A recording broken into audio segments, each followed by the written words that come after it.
That's essentially the only conversation today, isn't it? Let's now look ahead to what is likely to come out of the budget speech, the Finance Minister's budget speech this afternoon. Our guest is Professor Dilip Garach, a chartered accountant and CEO of a Garach Coporation Financial Services Group. Thank you so much for making the time this morning, Prof. Yes, good morning. You in the accountancy space, and I was saying earlier that it's predicted that our debt to GDP ratio is going to be at about 66%. That's the expected announcement. So I'm kind of wondering, if we're constantly talking about credit rating agencies downgrading our credit status, why is it that we're still getting a credit line? One would assume that we're not getting credit anymore. Well, no, we certainly are getting credit. It's just that there are three major ratings agencies, and two of them have already downgraded us to junk. There's just one of them, Moody's, who's held on, and perhaps held us at investment grade, which is good for our country because by and large what happens is that it becomes a destination for international investors, which is very good for our country. And I think what we're very concerned about, that if we do get downgraded to junk, then certainly we'll have an exit of the bond market, the pension funds that have invested in our country, and that will have serious consequences for us. So what do we expect today? Zapiro has a caricature out today that shows the many things the finance minister has to juggle, whether it's NHI or ESCOM or the wage bill. What do you think are the priorities? Well, look, Desiree, it's a very difficult budget to present in these trying times, undoubtedly. I think he need to make some very tough decisions. I certainly believe that the economy has been growing for 1% for a number of years now. That is predicted to be at 0.1. Well, I know it's getting worse, but it's a far cry from the 2010 National Development Program that was projecting that it will grow between 3 and 5%. But the economy is bleeding, and we can't put a plaster around a bullet wound. Let's be real about it. We need to do something. Something needs to happen dramatically. However, I believe that we are a resilient nation. We will always come around. We've been able to produce a Nelson Mandela. Which other country has been able to actually do that?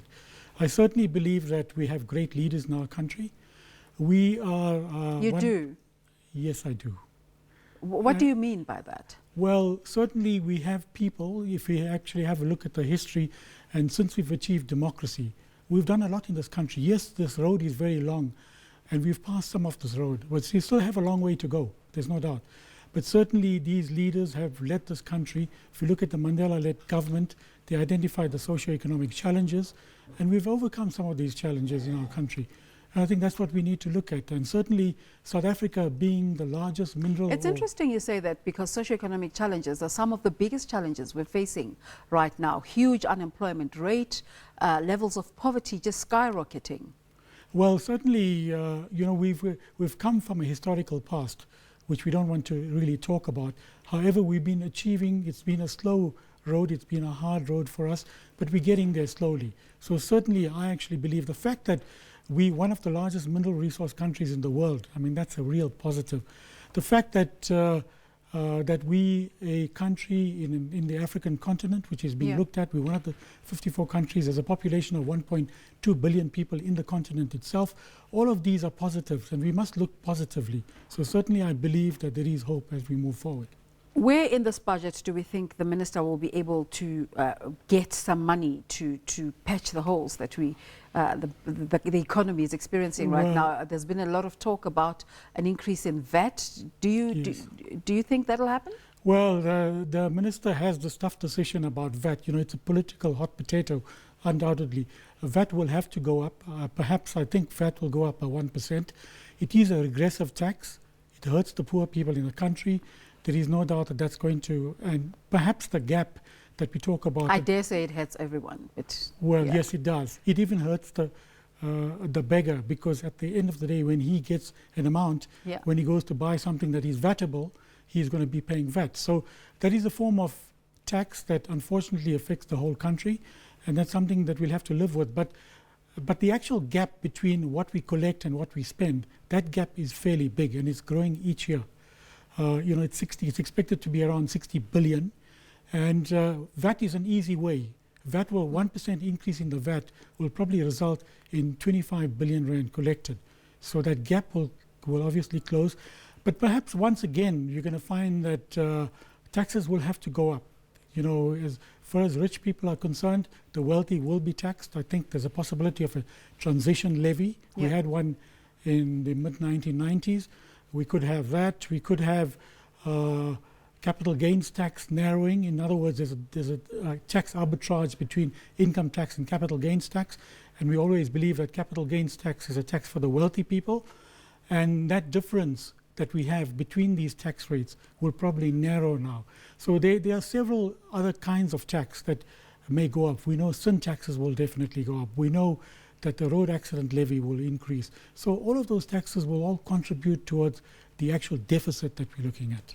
So we're talking about the tax side. Let's talk about the appropriation side. Which areas do you think the minister will prioritize in terms of where to put in the biggest chunk of the budget? Well, certainly, you know, we have the socioeconomic challenges that we face in this country.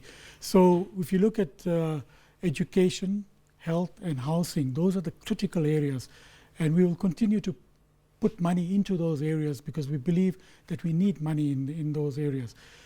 As far as SOEs are concerned, I really believe that we need to revisit them. We need to have a look at whether we should be funding these SOEs. There is no doubt that the question we have to ask ourselves is, should the government be a shareholder in these SOEs? And I believe that they have to be, because some of these SOEs are strategic, yeah, in the sense that we need to have a say. It's interesting you say that. We were speaking to one business leader the other day, Ms. Mavuso, who was saying they are not strategic and they need to be scrapped.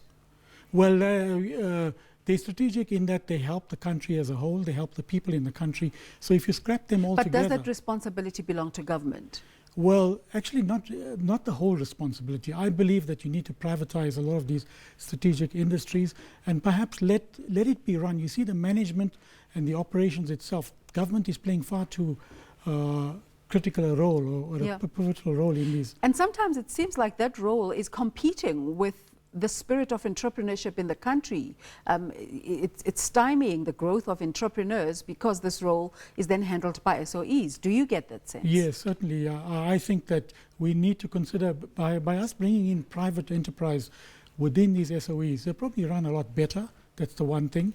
And perhaps it will open up doors for industries to actually compete with the SOE in particular.